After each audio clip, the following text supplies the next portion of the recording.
Hello, welcome to this lecture. Today we're going to talk about Bartlett's bisection theorem and how it can be used to simplify the analysis of differential circuits when excited with common mode and differential inputs. So Bartlett's theorem basically starts off with a network that is completely balanced, okay? And let's say you have two ports driven by two voltages, V1 and V2. And because the network is completely balanced or symmetric, we can define an axis of symmetry. Okay, and if we are able to basically visualize and try to separate the network into these two identical halves, then you end up with something that looks like this: H1, H2, and connecting these networks, H1 and H2, you have basically the nodes that are common or shared along that axis of symmetry. Again, in this case, H1 is driven by V1, and H2 is equal to driven by V2. You can think that this is basically network H, and this is half H1, half H2. And what happens now is the following. We are typically interested in two conditions, two types of excitations. One is a common mode excitation where V1 is equal to V2 is equal to V, okay? And the second condition, which is kind of a differential mode, if you will, where V1 is equal to minus V2 is equal to V, okay? Let's separate these. Let's call VC and this called VD, okay? Now, what happens when we have one of these conditions? And let's consider first condition number one, where you have a common mode excitation. In this case, V1 and V2 go up and down together. And because these two networks are identical, they are exactly symmetrical and basically mirrors of each other, any homologous nodes, which are basically nodes that perform the same function within each of these halves, they'll also be moving up and down in the same way with the input V1 and V2, okay?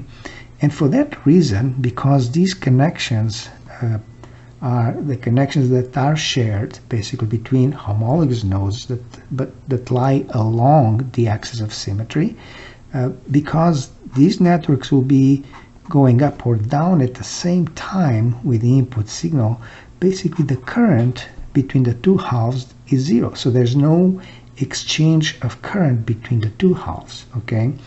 And for that reason, when you have a common mode excitation, basically this entire circuit H can be analyzed by looking at only one of the halves of the circuit by ignoring the other one, because if the current is zero, basically looking this way or that way for that matter, the impedance is basically infinite, okay? So my equivalent circuit for a common mode excitation can be analyzed by looking only at one half, say H1, with a common mode input VC, and the nodes that are shared between the two halves are basically hanging open, okay? And this circuit then, H, can be analyzed completely by looking at this half circuit. Now let's see what happens when you look and when you apply a differential signal where the inputs are basically of the same magnitude but in opposition of phase. So one is going up and the other is going down by the same amount. By the same reasoning, all these homologous nodes inside each of these networks are going to also be moving in opposition of phase with the same amplitude. For that reason, if this voltage is going up and this voltage is going down, then there is some finite impedance between the two of them. There has to be an exchange of current. So this current is no longer zero, okay? And I don't know what that current is. I don't care to know at this point what it is. But the main thing is, the only way for us to support this condition where you have symmetric voltages between two connected symmetric networks is if the voltages connecting the nodes that are shared along that axis of symmetry are equal to zero. So So when you have a differential mode drive with symmetric voltages, the nodes that are shared and lie along the axis of symmetry must be equal to 0, and that's what you call a virtual ground. Okay, so with differential mode and excitation, the equivalent circuit is, again, you can take just 1/2, okay, drive it with a differential signal, VD, and each of the nodes that lies along the axis of symmetry and is shared between the two networks can be grounded, and the entire circuit can be analyzed simply by looking at only half the circuit. So far I think it's intuitive and easy to understand. Let's see how we apply this to solving an actual differential circuit. And I'm going to resort to an example that's very simple, something that you'd study in an introductory course in electronics. So I'm going to use as our example differential pair. Okay, this operates from VDD, and on the source side I'm going to put a resistor R sub S. Okay, these are our transistors that are driven by V1 and V2, and I'm going to put a differential load between the outputs of 2 R sub L, and these resistors we'll call R. Okay, now you can see that this is a differential circuit. It's symmetric in some manner. In fact, we can visualize an axis of symmetry that runs down the middle. Okay, it's not quite drawn in a exactly symmetric way, but you can tell the symmetry. So the next step is then to try to separate this circuit into two networks that are exactly mirror of each other. Okay, so we're going to do that now.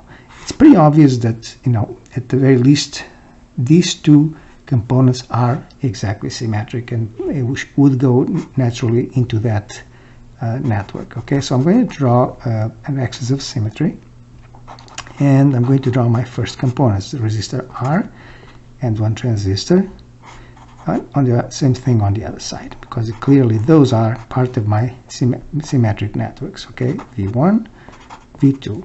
Obviously the sources are joined together, so these needs to remain joined together. And now I have to look at R sub S, and I need to split R sub S in a way that I have some resistance on the same amount of resistance on both sides of this axis of symmetry. So obviously, as you know, the only way I can do that is if I put twice the resistance on each side, such that the parallel combination results in half, or R sub S. Similarly, for R sub L, I need to split that resistance such that I have two identical networks and the same amount of resistance on both sides. So I think that's pretty obvious too, that the only way to do that is if I split it and assign the values as such. Okay, so now I have really something that resembles very much what we went through in the previous drawing. And now we can analyze. So if we're going to go through the first consideration of applying V1 equals to V2 equals to Vc, so that's a common mode excitation, and that means that V1 and V2 are going to be moving up and down at the same time. And these nodes are homologous nodes. These nodes are homologous nodes, which means they perform exactly the same function in both of these halves. The two are going to go up and down together. Okay, and like we saw, if this node goes up, if this node goes up by exactly the same quantity at the same time, then the current has to be 0. So there's no exchange of current between the two halves. Okay, this would be my H1 and this would be my H2, as I think it's pretty obvious at this point. Okay, so that means that to analyze my circuit in a common mode, with a common mode excitation, I basically drop these two components when I analyze the circuit. Similarly, for this connection here, even though it's a short, you could kind of conceptualize it by adding or inserting some extremely small value resistors on the source. And again, these guys would be going up and down together, and therefore because the circuit is exactly symmetric and the voltages are going up or down together by the same quantity, then this current must be equal to 0. And again, for my analysis, I can just drop them from my model, and I can simplify my circuit in this manner. So I have R, obviously. Again, RL, I drop it because the current is is 0. There's no exchange of current between the two halves. I'm going to draw my transistor with my VC applied. And on this side, again, I have 2 R sub S, but I have no exchange of current between H1 and H2, so there's nothing else there. And I'm going to call this my output, okay? VOC. Then if I analyze this circuit, I can conclude that my common mode gain is, and let's assume for simplicity that this is just an ideal transistor, basically a transconductance with infinite output impedance. Then my common mode gain is basically the degenerated transconductance times the load resistance. So in other words, GM, which is degenerated by the local feedback of this source resistance, 1 plus 2 GM R sub S times R, okay? And if GM is much larger than any of these resistances, then this is approximately 1/2 of R divided by R sub S. And as you know, you can tell from this result already that the larger the R sub S is, the more common mode rejection you have. In other words, the lower the common mode gain is, which is something that you usually will want to accomplish in a differential amplifier. Now, let's take a look at the second condition, where V1 is equal to minus V2 is equal to VD. A differential signal is applied to the circuit, and in this case V1, let's say, is going up, the V2 is going down exactly by the same amount but in opposition of phase. And again, homologous nodes are going to be moving in opposition of phase, and let's say if this one goes up and this one goes down, it will go down by the same amount, and because of that, now the current, there is a finite exchange of current between H1 and H2. The current is no longer 0, but I have a certain finite impedance, okay, which I'm going to draw here, and I have plus V on one side, minus V on the other side. The only way I can support this, if this is Z, this is Z, is if this voltage is equal to 0. So what I'm creating by basically splitting the circuit in two identical halves is a node that is actually a virtual ground, what's called a virtual ground. It's 0 volts.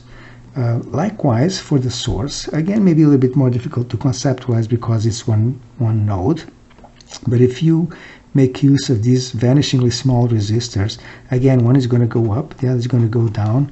And by analogy with the resistance on this side of the drain, these nodes, there will be some exchange of current between the two halves of the circuit, but the voltage in the middle has to be equal to 0. So with the differential signal applied here, this common source node is actually virtual ground, and my circuit then can be simplified in this manner. So if there is an exchange of current, this is 0.